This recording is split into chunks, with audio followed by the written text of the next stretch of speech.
The only problem with this week's episode is that for whatever reason, the audio levels on my recording and Santino's are different. I'm like way quieter for some reason. And I asked ChatGPT how to fix it, and I did what it said, and it didn't really work. In fact, I was kind of messing with it, and I only made it worse. So you're kind of stuck with the weird audio this week. I'm just a little quiet.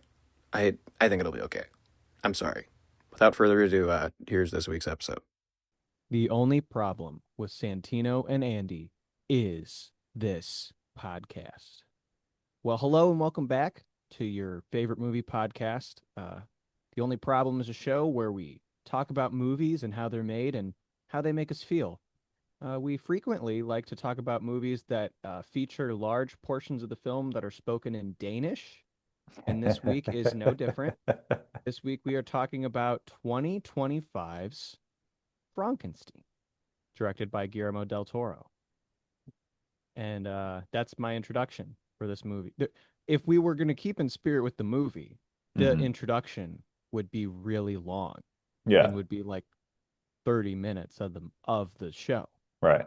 And if So I don't know if and I don't know, I feel like also if we want to keep in the spirit of it, we want to make sure we should be doing it in like Danish or whatever. We should do it Uchen, Utfaten, Portsen, Kappen, Snutzen, Perkutzen. I I don't don't know know. if you saw, but for our Troll Hunter episode, Hmm.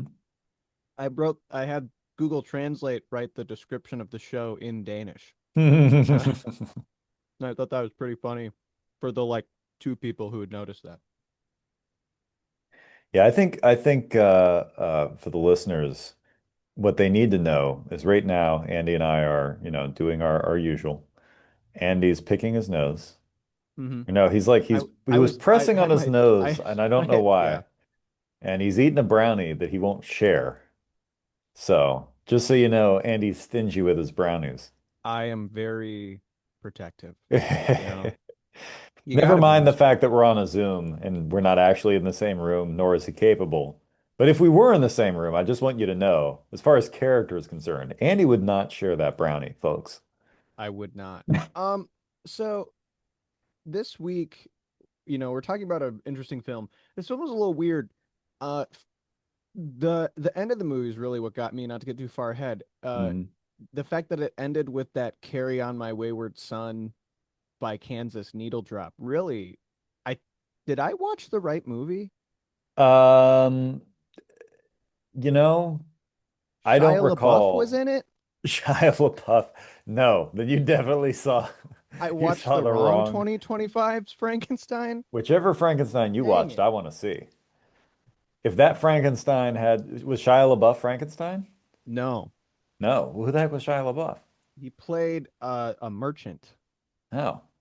He Well, wasn't in then it very long. who's Frankenstein? Who The was monster? Frankenstein? Yeah. Dwayne I the was Rock Johnson. picturing Dwayne the Rock Johnson. Okay.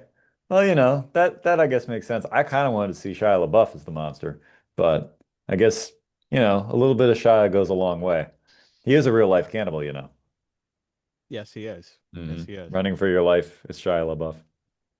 Such a great video. So we haven't said anything to each other about this movie yet. So I'm really interested to get your reaction I to hated this it. movie. No, I'm kidding. Did are you kidding? I'm kidding, but I didn't love it. I'm gonna just come right out at the top of the episode and be like, eh. I don't know how this movie made me feel, which is the first step of That's me usually the not first step of liking Andy the hating movie. things. And he's like, I don't know. And then within about 5 more minutes, he's like, actually, I hated it. It's like that time that Zach told us about that one girl he dated. And then as it went on, he's like, actually, you know what? I just hated her. Like it got less and less It is kind of complimentary. yeah, it is kind of the same thing where I'm like will work through my like slight reservations, and then by the end of the episode, I will be openly regretting the time I spent watching this movie. Yeah, So get that's prepared, how I folks. feel. First, a synopsis of the movie. Hmm. It's Frankenstein. Yeah. If you don't know the story, get out. Get out of my house. What are you doing What have you with your done with your life? life? And are you Um, pleased with yourself, you beast? we say this a lot to our audience, and there's We not berate many of our them. audience. So I feel kind of bad, but it's a good question. What are you doing with your life at this point if you don't know Frankenstein? If you don't Mhm. know Frankenstein, read the book Well, if and they watch. don't know Frankenstein, I'll give them a real quick summary. If you don't know Frankenstein, it's about a guy who is drinking himself to death in Las Vegas. And I think he befriends a hooker. I can't quite remember how it goes, but Nick Cage is the original Frankenstein. And I think he was nominated for an Oscar for that part. I don't know. So if you haven't Yeah, seen Leaving Las Vegas, then you really don't know what we're talking about. yeah, yeah. Anyways, okay, so yeah, if you haven't seen Frankenstein, it's complicated because I mean, I was talking about this with my parents at dinner tonight, and Hmm. neither of them have seen this movie. But my dad knows Frankenstein, and my mom, I'm sure He's been knows to his Frankenstein. house. Yeah, yeah, Yeah. they're old pals. And so what was confusing is like, and maybe we're getting too far ahead, but my mom was like, I don't get adaptions that don't like stick to the source material. And I was like, well, most of them don't. And dad was like, well, the most famous Frankenstein movie doesn't at all stick really with the source Right. material and is like beloved. Hmm. And so that's what's interesting. When we meet Frankenstein, the concept in 2025, it's either the book, which Hmm. for a lot of people, it's not the book, but the book's obviously the source material. And then there's this movie from 1931 that's nothing like the book, but is possibly more a pop culture influence. Yeah, I think he And really perfected it. Because I've tried to read Mary Shelley's Frankenstein, and I got like two chapters in, and I just got bored. really, have you Yeah, never read the whole book? I've never read the whole book. I know what happens. I've read the synopsis, and I know why it's important. But I found that as a piece of literature, it was more a thought experiment than an actual tale. In I my mean, it's interesting. I read it in high school and I liked it a lot in high school. And I've tried to reread it since then, but me and fiction do not mix right now. I'm too cool for fiction yeah. unless it's the Lord of the Rings, and then I'm all in. So, um, but it's so when we come to this movie, there's there's been so many Frankenstein remakes. Yeah. There's been so many takes on a mix of these two elements. There's not much new you can do with it. There's not much new, yeah, you can do. And so you come to 2025's Guillermo del Toro's Frankenstein, Hmm. and it's like, well, what are we in for? And I think the marketing of this movie and the movie itself sets itself up as way more an adaptation of the book Hmm. than anything that's come before it. And it's but it's Guillermo del Toro, so there's going to be some random news stuff. Yeah. But what we get isn't really that. Spoiler alert. I really feel like it's just this, it's interesting. It's an interesting take on Frankenstein. And by Hmm. interesting, I mean it makes me go, huh. Not necessarily that it provokes thought. Yeah. So, I mean, enough about me and this movie to begin with. What did you think? What were your initial impressions? What what did you think? Santino just gave a big yawn. That was my initial impression. My initial impression, well, before I even turned the movie on, I've seen, let me make sure that I'm correct in this. I've seen all of Del Toro's filmography with the exception of, I think, one or two of his early works. I've not seen all of Devil's Backbone, and I've not seen his very first film, the name of which escapes me. Um, his independent film. Yeah, I've not seen all of that, but I've seen the Blade movies and I've seen Pan's Labyrinth and the Hellboy series and, Shape of Water and everything else. And so see it Andy I just sneezed. Did you sneezed. hear it? No, I didn't hear it. And so then I had this debate where if a sneeze happens but you don't hear it, you still have to say God bless you. And I chose not to say God bless you, and now I feel like I'm rude, but I'm offended. What if the episode just stopped right there? It's because Andy walked away. You just go, you're on like a screaming fit and you just mute your microphone and I'm just watching you trash your room in silence from the other end. I'm like, well, guys, I blew it. I should have said God bless you. But Yeah. yeah, so I've seen Del Toro's other work, the bulk of his filmography. I've seen Pacific Rim, and I think that's it. Yeah, Just that's putting that out that's there. the least Del Toro movie you can watch, by the way. That's him at his most Marvel, most commercial. Like there's very few remnants of Del Toro left in that. This movie, Frankenstein, is exactly what you would expect you would get when Del Toro says, I'm going to make the monster. When he says that he's going to do Frankenstein, you're like, yep, this is what I thought. Ridiculous structures, overly designed interiors, really over saturated, color corrected, whatever you want, super heightened wide lenses and weird markings on bodies and anatomy and weird splashes of red to punctuate the constant presence of green and orange color palette. So that's every Del Toro cliche in one movie. This movie looks like it came out in like 2006 Yeah, in its color palette.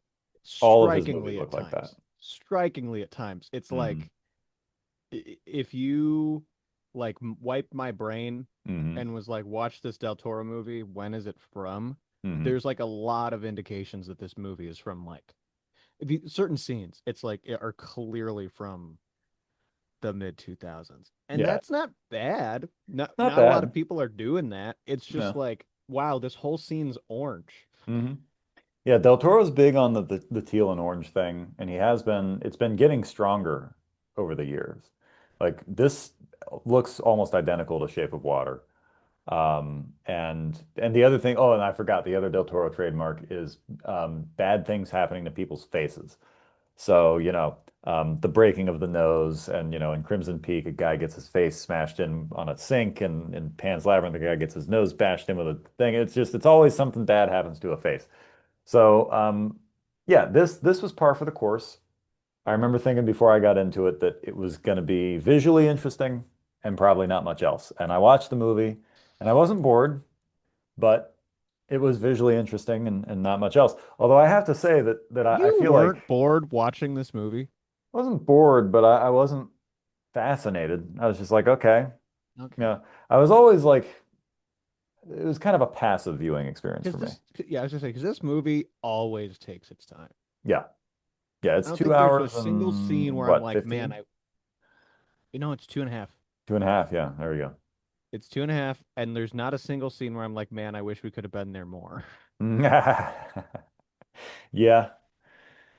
Yeah, Except the scene maybe that's how it when is. he finally makes the breakthrough Mhm. and he's running around He's all running naked. around naked. That's pretty fun. I feel like there's a saying in general in life, and it's true, but it's especially true when you're a creative because you only have so many tricks in your bag. And so the saying goes that as you get older, you become a caricature of yourself. Whatever you were tends to get more concentrated, more broad, more exaggerated over time. And that's true in our looks, it's true in our tastes, it's true in our thoughts and actions. And it's especially true when you're creative because you have such a limited bag of tricks. And I feel like watching this movie was like it was almost like watching a parody of a Del Toro movie. It was, or not even, maybe a parody is a little harsh. I'll walk that back. It was just like watching a best of compilation. It was like Del Toro went, this worked and this worked and this worked. Let's just do it again. Really overly designed Yeah. interiors and the red and the this and that. And, even Frankenstein's leather gloves were red. Okay, why? I don't know. But red, we're always going to call attention to things that are red. And um, I felt that at first, I remember thinking Jacob Elordi as Frankenstein is a really bizarre casting choice. And then I saw it and I went, actually, he might be the best thing in the movie because he looks almost exactly like the illustration of Frankenstein from, oh, I can't remember the artist, but that Del Toro brought in a lot of inspiration from that artist. And if you look at that drawing, he looks almost exactly like that. Even his bone structure is the same. So good casting choice there, better than the original casting choice, which I heard was Andrew Garfield. So that would have been a really different movie. Whoa. Yeah, Andrew Garfield as Frankenstein. Jacob Elordi's like 6'4". It makes more sense, you know. Yeah. Oscar Isaac's he's Guatemalan, so he's like 5'7" or something. So there's a disparity in height there that Oscar makes it Isaac impressive. was a really interesting casting choice as well. Yeah. I don't know if It, I agree with I don't either, it. especially the way they make it kind of feels like I say this, so I love Oscar Isaac. All due Hmm. respect to Oscar Isaac. It feels like the fact we're in the middle of this like Pedro Pascal Hmm. casting, it almost feels like akin to that. It almost feels akin to Pedro Pascal being like Mr. Fantastic. Like Yeah. he's a good actor. I like Mm. him in some stuff, but why? Just because he's a good actor doesn't mean I want him to be like the Mad Doctor. Yeah, I think in this case it makes sense because Del Toro being Hispanic works with other Hispanic people, just like Robert Rodriguez is always casting Tex-Mex. So, it's like you're gonna get this. But Oscar Isaac, he performed it well. I don't know. I feel like it's one of those roles that anybody could be the doctor, really. And it didn't Yeah, need to be him. In fact, no one in this movie needed to be anyone, if that makes any sense. Like, you know what I mean? Like, none of the there was roles. there was no casting where it was like, oh my goodness, this is perfect. Exactly. None of these characters are characters enough that you really need to depend, be on the backbone of someone else. Like Mia Goth could have been anybody. Christoph Waltz could have been anybody. Even the I don't monster know if could have been Mia Goth anybody. could have been anybody because you She need could have. somebody weird. I don't know if you really need anybody weird. She's the love interest. She's got no eyebrows and a She's doughy face, and er, she's the love she's interest. she's everybody's love interest in this movie. I Oh my know. And it goodness. and that's what I'm saying. To look the way she does and be everyone's love interest. Not trying to disparage Mia Goth, but let's face it, She's not ugly. she's an odd looking person. She ain't ugly. She's a very odd looking person. And to be the love interest that everybody's obsessed with, including the monster, is kind of like, okay. I mean, I get it. It's This it's movie's not set in reality at all. no, not at all. That's the most unrealistic thing. Is it? No, that's that's not the most unrealistic thing. I We'll get to the most unrealistic thing a little later, but no, Mia That's Goth fun was setup. fine, but Mia Goth, n the point is nobody had to be anybody in this movie. Anybody could have been Yeah. cast, it wouldn't matter. There were plot points which were interesting, like Christoph Waltz having syphilis. That was an interesting thing. It didn't really That's amount to pro much. See, that's the thing is like this movie, this is what I struggle to like articulate is Hmm. okay, you kind of set yourself up as we're gonna adapt the book real well. And then Yeah, you don't. right. Okay. I accepted that like 15 minutes into this movie. I went, Hmm. okay, it's gonna be different. That's fine. You don't have to be beat for beat the book or at all. Like be creative. But Right. then anytime it felt like it kind of injected something original into the movie, it was like, eh, and kind of threw Yeah. it away.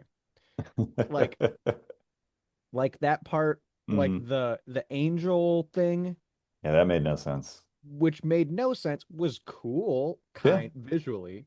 Del Toro likes Angels of Death, by the way, too. That's the thing that keeps showing up a lot. Like that's neat, but like why? And there's other like things, twists this does that I think are just bad. Hmm. But for the most part, like the fact his dad, he has a bad dad, and Yeah. he's Christopher Lee, but not Christopher Lee, is Hmm. what I felt like. Is like this. I don't know. Talk about nobody being anybody or Right. needing to be anybody. There you go. That part Yes. needed to be Christopher Lee. He needed to be playing Willy Wonka's dad, but in this Mhm. movie. Now, Um, in the version of Frankenstein you're talking about that ends with Carry On My Wayward Son and has Shia LaBeouf and The Rock in it, I think the dad, or rather the doctor, Dr. Frankenstein, should be played by Donnie Depp with that pixie cut doing his Willy Wonka. Hello, yeah, like that. That's the version of Frankenstein we need. Like a super Willy gay Willy Wonka Wonka. is Willy Wonka is Victor Yeah, Frankenstein is in Victor Andy Frankenstein. Matzke's. Andy Matzke's Frankenstein. Yours should be the monster of Frankenstein. That should be the title because it's Frankenstein's monster. No, it's the monster of Frankenstein. And you're like, is it about the monster, or are they saying that Frankenstein the doctor is the monster? It should be as obtuse as possible. And every plot point sets itself up as a straight adaptation of part of the book, and then by Hmm. the end of the scene, It plot point, just it's doesn't. it's Yeah. You need Tommy Wiseau as the monster. That's what you need. hmm, Not The maybe. Rock. You need Tommy Wiseau. And you just need you could get Mia Goth in there again. It wouldn't That's the matter. thing. Mia Goth plays the same character, Yeah, she's and the same and character, it's a but no one pays running attention gag. to her. No, it's a running gag that everyone's in love with. Everyone Oh. has the moment where they just like stare at her Hmm. and go, simply delighted. Oh, so full Monster in the Closet level is what you're talking. Sure, sure. I know you've never seen Monster in the Closet, but there, Yeah, there I was have no there was a clue. running gag in that where there was this reporter, and every time he took his glasses off, it was a very Clark Kent thing, and every time he took his glasses off, everyone would go and freeze and like tilt. And then toward the end of the movie, his glasses get knocked off, and even the monster freezes and tilts and like picks him up and carries him away. You need to do that with Did you your say I should get to adaptation. play the monster? Tommy Wiseau. Oh, Tommy Wiseau. Why do Yeah. I? Oh, I From The know who Room. you're Oh, talking hi, Mark. Yeah. about. You He should looks. know. That's the thing, man. Hmm. The way the monster looks, Hmm. monster may be the most interesting part of the movie, Definitely. and but the choice to give him long hair, like either Tommy Wiseau or Gabriel Yeah. from *Malignant*, Uh-huh. me, I don't Yeah. get that. I think that just looks. Ooh, I don't like long hair Frankenstein. I think that's also though because I don't know if that's faithful to the book. I haven't read that far. if that's where we're being faithful to the book, You could throw that out. Like, yeah, also, it doesn't make any sense. If he's stitched together that much, you'd have so much scarring on your scalp and everywhere else. You wouldn't grow that much hair. yeah, I don't know, that's getting into the territory of like the logic of the way the monster works, which is a yeah. whole other thing. We'll get into that in a minute. But um, yeah, I don't know. That's And according to the book, according to Gemini, according to the Mhm. book, he has long hair. There we But go. Well, so they were faithful in that. But did we need to be though? did You we know need to what? be? You know what we should have done? I feel like we should have given him a big Russian hat and a mustache. That would have fixed it the way it fixed Nosferatu. You know what I'm saying? Just turn the only cool thing about Nosferatu into just Yeah, looking like some Russian dude. That's what you want yeah, to do. yeah. Victor, I am here. That's what Listen to me. I kind of missed in this movie was like setting up a cinematic universe. I think I might have texted you that last night, Hmm. and it's kind of true and kind Right. of a joke. Like I don't there's a meta irony in that statement that I Hmm. don't know where I actually land on. But I wish there was at least one like something, some Easter egg. Howard the Duck needs to just pop out of the ice at the end of this thing and be like, "Well, hey, for next time." And it's Frankenstein and Howard the Duck are going out in the town looking for women because Frankenstein needs a woman. That's like what Yeah. this whole movie was actually about when you really think about it. At the end, he's like, "I just wanted you to make another one." And he's like, Yeah. "No." And he's like, "Well, I forgive you." And then he walks away. Like Okay, so let's for let's get here now, because that's yeah. what the movie takes 2 hours to be, is him being like, I need a woman Hmm. like me.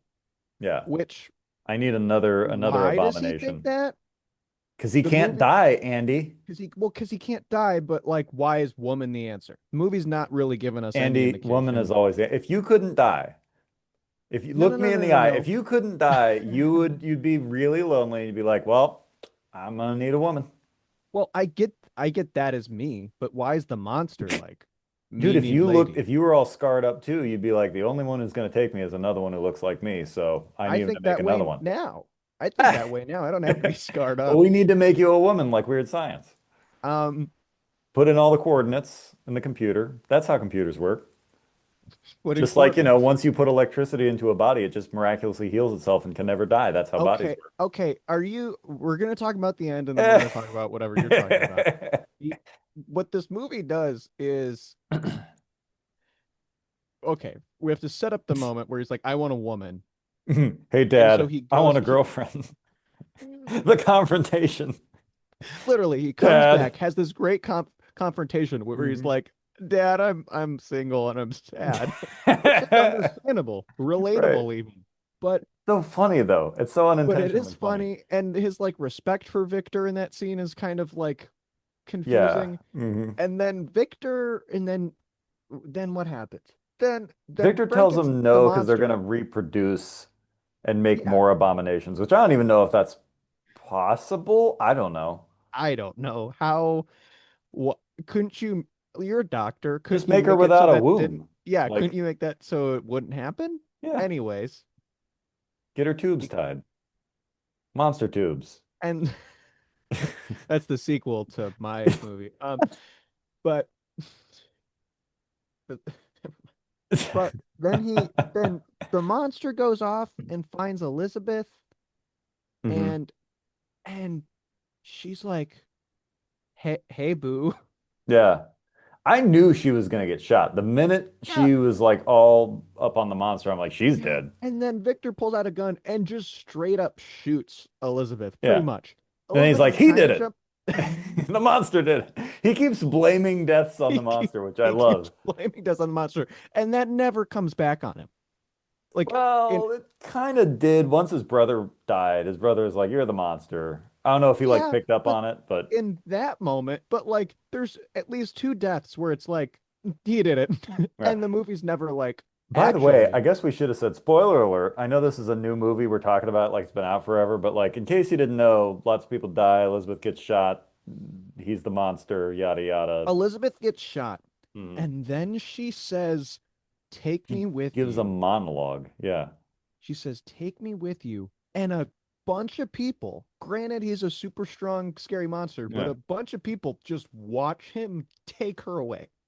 In one of the most beautiful shots of the movie of him walking down those marble stairs with like the light coming in and I mean, I yeah. think for me, that moment, I literally wrote in my notes, which I have very few for this movie, in quotes, "Take me with you," and then a dash, and it says flabbergasted. Because I Yes. was just bewildered. Hmm. Granted, a movie sets it up of her being like, wow, He's oh, not like the other boys. he's He's not like like the other. several of the boys stitched together.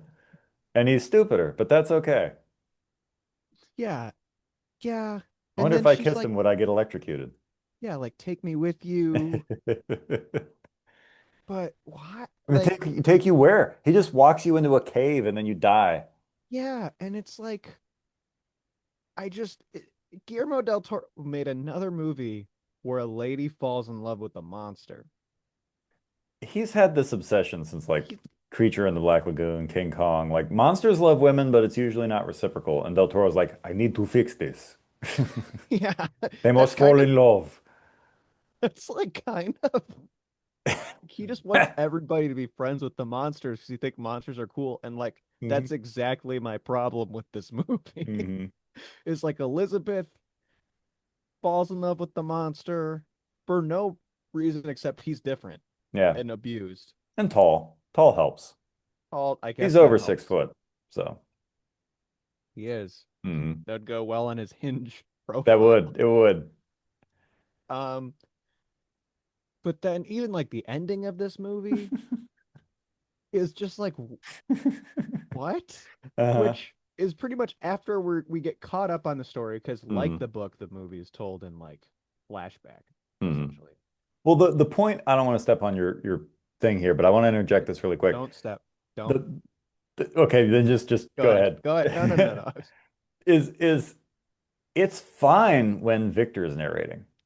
And then once the monster comes in and he's like, then I'll tell my tale. I'm like, hmm. And from that moment, it starts going downhill. Like, granted, it's more interesting than everything Victor's told us up to this point. Like, you can see things from the creature's perspective. But the fact that we learned that he learned to read from a blind man who can't, like, point out the words and show you what the words mean, like, how did you learn how to read? How did any of this happen? Like, he got really eloquent and smart really quick. I mean, And it just gets weirder from there. yeah. And so So we're all then, caught up. yeah. So then after it gets weird, after it goes from all right to just weird, Yeah. which is kind of what happens, Yeah. we get to the end. And because they've both shared their stories, Victor Frankenstein is like, I'm sorry. I never For thought of some it like reason. that. Yeah, for some reason. I never walked a mile in your shoes or Yeah, it's considered. like oh, is that how you really felt? Even though that's what you said Hmm. when you confronted me. Yeah. But now I know better. I'm sorry, and the monster's like, I forgive you. Hmm. And then they like embrace, Hmm. which there's a lot of embracing in this movie. Yeah. There's a lot of questions I have Hmm. about the level of tension Hug, hug, kiss, kiss. all throughout this movie. Little hug, little kiss. And then Victor dies, right? He does. And then then Carry On My Wayward Son starts playing. Yeah. It should And have. then It really should have. and then it's credits. Roll credits. Yeah, he walks off. The sailors, well, wait, the sailors let him off the boat. And He superhumanly, like Superman level, pushes them out of the ice. Which, by the way, for every action, there's an equal and opposite reaction. So he should have pushed himself through the ice. But hey, whatever. and he's on ice. Yeah, he's on ice. So that should have been a no go right there. And then he walks into the sunset, and then the movie's over. Which the for me, honest to goodness, the jump the shark moment, and this is the thing that I my biggest problem. If we wanted to narrow it down to only one problem, which I think we've identified several, maybe even a dozen, if we want to give it an only problem, the biggest problem for me was his healing. Because it's not explained, it makes zero sense. And then it's not even the healing so much as the problem. Here's the problem. The dynamite moment. That moment, that moment completely PO'd. I'm done. You want to When, explain it for the folks who haven't seen the sure. movie? So for the folks who haven't seen the movie, spoilers, here's how it goes. Frankenstein's monster, for whatever reason, even though he's been resurrected with electricity, he inexplicably can heal, which is why he can't die. Now, that's an interesting idea, and I kind of like the parallel of like the Wandering Jew and blah, blah, blah, like all these old tales of like people, or even Dorian Gray, where you can't die and it kind of becomes a curse. That's interesting. The problem is, throughout the whole movie, I kept thinking, well, yeah, he can't die, but if you just cut his head off or, put him in a meat grinder, that would probably do it. That'd be the end of it, because you can only heal so quickly. You can only reassemble, and if there's nothing left to reassemble, you can't heal. And so we got what I thought was going to be the answer to that in a moment toward the end where Victor's pursuing him in the Arctic ice, which I don't know how the heck they got up that far, to be honest, but They're already pretty far north, to be I fair. guess, wherever they were initially. Europe is already pretty north. And then Yeah, they just kept if going, you I go guess. east, northeast, well, Hmm. they're yeah, You in got the to get book through they the go through Eastern Bloc Russia. first. They go Yeah, through Russia, and then yeah, they go north. And then in all reality, once you're already in Russia, yeah. You might geography as lesson, well. You're you might there, as well be in the Arctic Circle. right? Pretty much. That's true most of the time. Yeah. So yeah, granted, that's they get all the way up there, but so Victor grabs a stick of dynamite, and the creature's like, I double dare you, basically. And so he lights a dynamite, and the creature grabs. He's like, okay, run. And so Victor runs, which I thought, like, I laughed. That was a funny moment. And the creature like holds the dynamite against his chest. And this massive, which by the way, this wasn't like your average stick of dynamite. This looked like an extra dose. This was a chungus of They put dynamite. some It was a, juice in that. yeah, massive explosion in the wide with a shock wave that comes off it, right? And I remember thinking, well, there we go. Now I thought, okay, we know that the creature survives this, so I thought, okay, all his parts flew in various directions and then came back together. That's what I was expecting. No, the smoke clears and he's still standing. He still has all his fingers on the hand that was holding the dynamite. He's only kind of singed. His coat's still on, for goodness sake. It did. Here's the thing, Andy, this is Uh, if a only you guys could see sci-fi this. this is a sci-fi movie. I got in a skiing accident and I hit an old man going like 70 Wait, miles an hour what? down this. I told you this Did we before. jump to reality? Yeah, in I didn't. reality, Okay. when I was a teenager, I went skiing and I didn't know how to ski and I ended up on a hill that was too high and I came down really, really fast and I ran into this old man. And when I ran into this guy, I hit him so hard, almost all the clothes I was wearing flew off of me. My mittens flew off, my skis flew off, my shoes flew off, my hat flew off, and my coat was halfway off me, and I was lying upside down in the snow. That was just a collision on skis. And you mean to tell me that Frankenstein Oh, held a double stick of dynamite in his hand and his coat isn't even blown off? He's still got all the fingers on his hand. Is he made out of kryptonite? What the heck? Is he literally Superman? This is the moment I stopped caring. And I was already barely caring about the movie. But when that Yeah. happened, I went, I don't care anymore. And then he forgave him, and I went, well, there we go. Nothing makes sense, and everybody The loves whole everybody. movie didn't matter. Didn't The matter. monsters ended up being friends. Why Yeah, weren't we friends with the monsters the whole time? exactly. And the monster, his problem isn't fixed. He's still alone and he can't die for whatever inexplicable reason. He's gonna just walk around. Yeah. Also, he in the beginning of the movie, they fire the blunderbuss at the ice. He goes under the water. He sinks all the way to the bottom, which should be at least a bit problematic. And when he comes out of the ice, like 100 yards away, he's coughing, but he doesn't cough up any water, and he's gasping for air. He didn't hold his breath that whole time. So this is what I'm saying. None of the reason why he's alive, it doesn't make sense. He's reanimated with electricity. Is His that the heart pumps blood. problem with this movie, though? Like the internal reality of how does he keep coming back specifically, as much as it's just like he don't die. Honestly, that's my biggest problem with the movie. The movie would still make no sense and really be almost borderline boring and have its own problems even without that. But for me, the jump the shark moment is the fact that he just Yeah. heals inexplicably. Well, then he's like extremely strong. That's also a problem. Yeah. That's a huge problem. Yeah. That and the healing, that's like one notch under the healing. That's second to the healing. The strength also doesn't make sense either, but whatever. Yeah. It's just bizarre. Hmm. I don't know. So would you, if you were making a Frankenstein movie and he can't die, would you not give him some sort of healing factor? How would we Well, the then? whole he can't die thing just simply. So here's what I thought when they first introduced the concept that he can't die. And they kind of introduce it slightly before the healing, like before the healing is fully apparent, like the level at which the healing is, the idea that he can't die is already kind of there. In a movie that you haven't seen and that you probably won't see, so I don't feel too bad about spoiling this. It's not a big plot point. It's called Return of the Living Dead. And they handled the idea of zombies in a really interesting way. The way they handled them was this idea that once you die, your corpse reanimates, but your heart is really no longer beating. It's all just, they don't explain like the exact medical way that this works, but you are dead. You're cold, blood isn't pumping anymore. Things are happening through the electrical signals and so forth, but not through, any other means. And so when you chop off that zombie's head or hands, those parts still keep moving, if for no other reason than because of the muscle memory of what's going on. Just like when you fry up frog legs, they still retract and do stuff. And so effectively, you have to burn these things to ash before they'll stop moving. So in that sense, they can't really die because they're already dead. They're not alive, they're just reanimated, right? I thought that might be where we were going, and that's not where we were going. So I don't think you can feasibly do a Frankenstein that doesn't die without bringing something supernatural into it. And since Frankenstein is inherently a sci-fi thing, I'm fine with a picture of Dorian Gray because that's supernatural.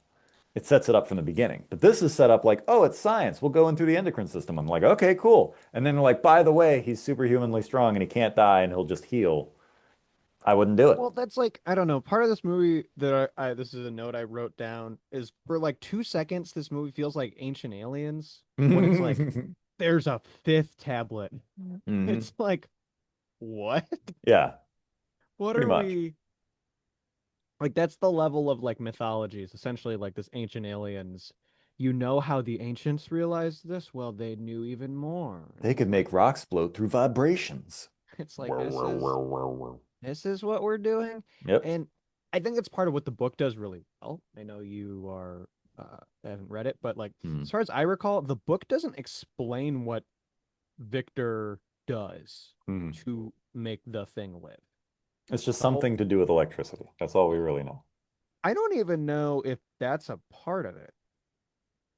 I think in the book it we just cut to like the like the table and Victor being like, "What have I done?"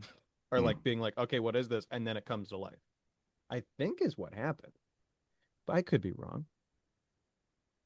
I would like I think you work yourself into a hole at any sort of like explanation as to why, because then you get to this, the where we're at, right?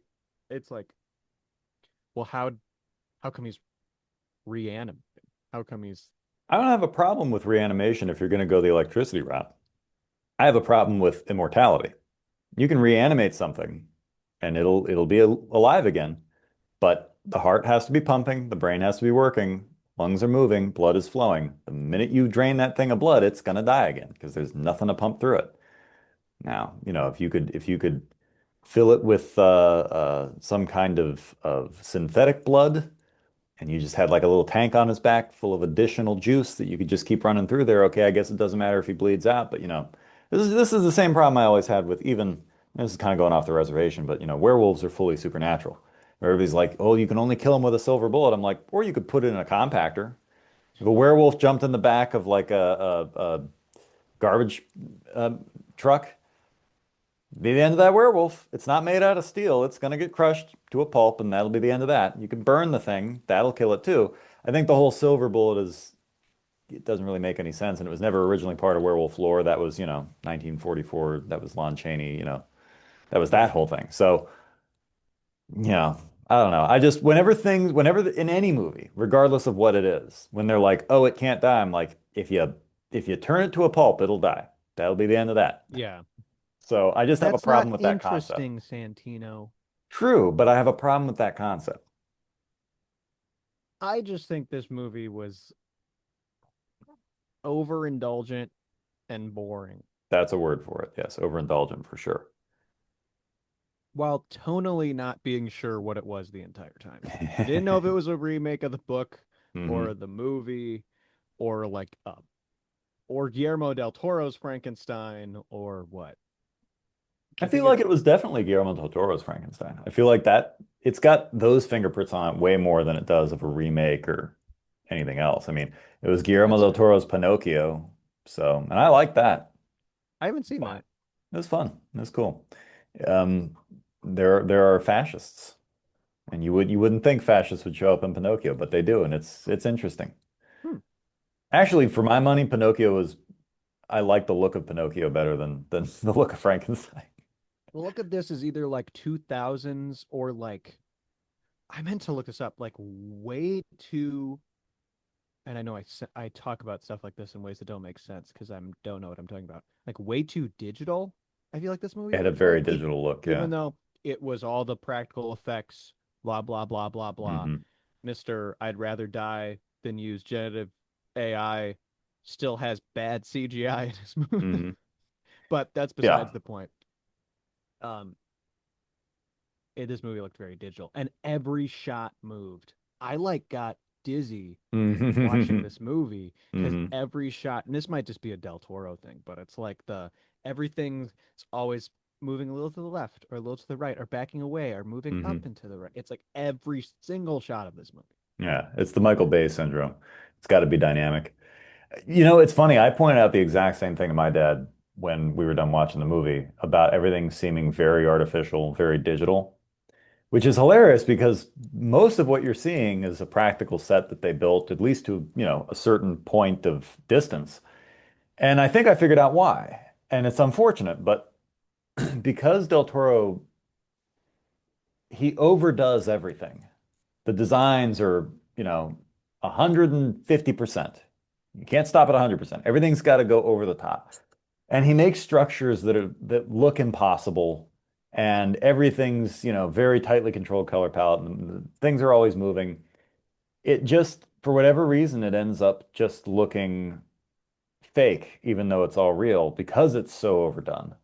And unfortunately, I don't think that movie would have looked different at all if you would have done the whole thing on green screen versus doing it as a set. And you could have done the whole thing on green screen and you would have saved yourself about $50 million and it would have looked about the same. Yeah. Now, interestingly, if we ever get to his earlier filmography at any point in the show, you watch stuff that he shot when he was still shooting on film. His things were still very, very fantastical, but he was forced to light things a different way. And so a lot of what makes his current filmography looks so artificial is a combination of the over-designed elements and the lighting. I really strangely do not like the lighting that he chooses most of the time. It's very distracting and it makes everything look kind of Photoshoppy. That's It's a good way weird. to describe it. I mean, I kind of unapologetically talk about like Roger Deakins' Hmm. work, and a big part that we talk about his work that really is so interesting is how it like blends in with the project. Hmm. And that's, I mean, he's a DP and not the director, but it's like with this movie, so much of the lighting doesn't even seem to fit the project. And I mean, No. it's a horror adjacent movie, so not Hmm. there's things that don't have to make sense 100%, Mm-mm. but there's still like a lot of stuff that doesn't add up Yeah. frequently. Like people are lit completely different, opposite each other, Mm. and it's like, what are we doing? What's going Uh, I mean, that's even standard throughout the rest of Hollywood, and it's not usually something you notice because you're usually invested in what's going on. When you're That's not fair. invested in what's going on, then you're like, "What's that light doing?" It's like, yeah, because you're not paying attention to the movie because the movie isn't working. I think, yeah. Back to the movie, the whole Hmm. Victor and Elizabeth thing, but but but Elizabeth's like engaged to his brother. That Hmm. also is just weird. There's a lot of like, Yeah, why, what? I feel there's a like lot of that way in Del more in Toro this stuff in movie general. than there needed to be. It Hmm. doesn't. I mean, to be fair, there isn't. It does add something to this movie because if you take that out, what's left? Because he's Yeah. just salty that Victor's salty that he can't be with Elizabeth, and so a lot of the movies why are based on that. Like he gives up on the monster because Hmm. she's crushing on him, kind of, Yeah. sorta. Mhm. And then he like gets his leg blown up, which is that's brutal. Hmm. But You kind of got to wonder how that project was even going to go if she would have chose him. You'd be like, I don't need to do the monster. Like, oh, okay. Maybe that would have been better then. Maybe instead of, accidentally dropping Christoph Waltz down a hole, you should have just dropped your brother down a hole and it wouldn't have mattered. But yeah, and he blamed that on the monster too. He blamed every death on the monster. yeah, he did. That's what I'm saying. And none of it comes back except in like you're the monster, Yeah. Victor. And Yeah, that other doesn't than even that, change him. no. Hearing the monster's side of the story is what changes him. Which is hilarious that that's what does it. I think it was more that he was just dying. He's like, well, whatever. Hey, I'm sorry. I'm gonna die anyway, so like I'll give you this win. I don't know. Also, was it just me? I don't know how many other things you've seen Oscar Isaac in, but did he look really exaggerated in this movie? Did his nose and chin and entire face look stretched out and strange? He didn't look Kinda. like himself.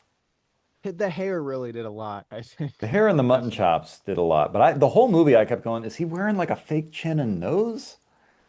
And He's I've come got to a the big chin. conclusion, yeah, well, he has a big chin, a big nose, but both of those features look bigger in this movie. And I'm wondering if it was the mutton chops that were making it happen, or if he's like another Ozempic zombie of Hollywood that didn't need to be on Ozempic and now he's getting all thin and strange. I don't know. I hope that's not the case, but don't die on us, Oscar. Don't do it. You don't need Ozempic, bud. You can just put that Twinkie down. That's all you got to do. You weren't even overweight before. Don't end up like Ariana Grande.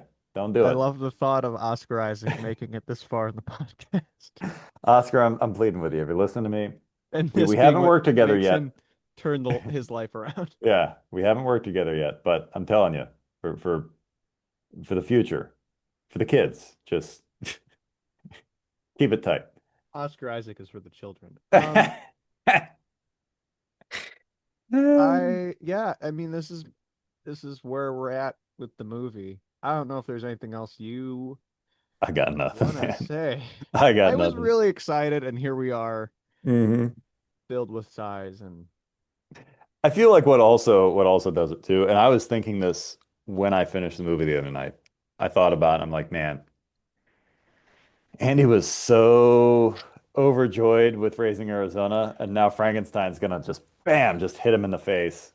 I don't think it was that because I wasn't expecting anything like the experience of watching Raising Arizona. True.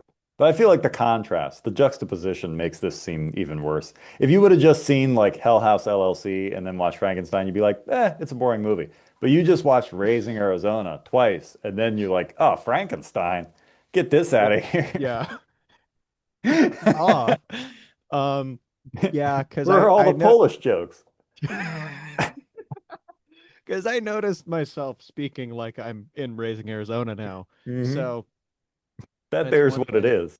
That's it's I don't mean nothing by it, but that's the situation. And so I yeah, we watched this. Maybe I watched this movie at a bad time, but I don't know if I'd ever want to watch this movie again. I So wouldn't. I'm done. I've seen enough. yeah, I've seen enough. Well, okay, we didn't did you like it? Nah, not particularly. It wasn't the worst thing I've seen. What It's would not the you rate worst. it? What's your rating? Uh, this is this is tricky. I Uh-huh. feel like I'd give it, hear me out, Hmm. like a like a 5.5. That's my Yeah. gut.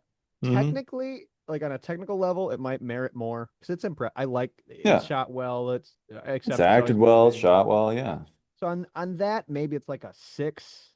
But so like the objective rating is 5.5, 6. Hmm. But yeah, bleh, bleh. Yeah, that's a reasonable assessment. I'd give it, like a 6.4 because it's well done. It's technically well done and everybody came to play, but from a story perspective and from my vantage port, I would just I'd give it, yeah, like a 5.8. Like it's not, to me it wasn't boring enough to fully say, "Oh, I'm bored," but it was always teetering on the edge, and I didn't care and it didn't make any sense. And yeah, I'd give it like subjectively I'd give it like a 5.7, 5.8. Like it's under a 6 for me. It's fine enough to watch it once, and it's got enough unintentionally funny things in it that happen occasionally where Oh you're kind my of like, gosh, well, there's like a cut. The cut to him in the bathtub felt like it should have been hilarious and just wasn't though. Like right, it wasn't played that way. right, So I don't understand. I forget what immediately preceded. It's like his like Elizabeth rejecting him, and then we cut to him something in the like that. bathtub or something, and it's Yeah. like, what? What are we? What? Hmm. Yeah. It Anyway. was it was what it was, but obviously neither of us, it does not have our heart. Oh no. We don't care. We don't intend on watching it again. So there's that. There's that. So, next week's show will be a film Santino has never seen before, and that film, I believe, will be the 2016 movie Rogue One: A Star Wars Story. Because apparently you haven't seen it, which I thought you Never had, seen it. and but you haven't. I'm inspired because I just watched the prequel show, just finished Mhm. that up, which is also very good, and so it's perfect timing to watch Rogue One. All I'm right. interested to see what you think Okay. Yeah, we'll because you're see. not a big Star Wars guy, No. but this is not. I don't know. I don't know. This Who is directed this one? Is this Ryan Johnson? Gareth Edwards. Oh, Gareth Edwards. Well, it'll be visually well done, if nothing else. Gareth is a Gareth Edwards good with visual director. major help in post production from Tony Gilroy. Okay. All right. Well, it'll look good. We'll see how the rest goes. It, yeah, we'll see. So if you like the show, loved hearing us complain about Netflix original movies. Uh, then you'll like the show a lot. Stick around, like, comment, subscribe, send it to a friend, post it on Facebook, post it on Twitter, post it on Instagram, post it on Musically, if that's still around, post it on TikTok, post it all over the place. On the floor, on the ceiling, all over You your you butt, people listen everywhere. to the show. This is why we make it. Thank you so much. Peace out. This was The Only Problem.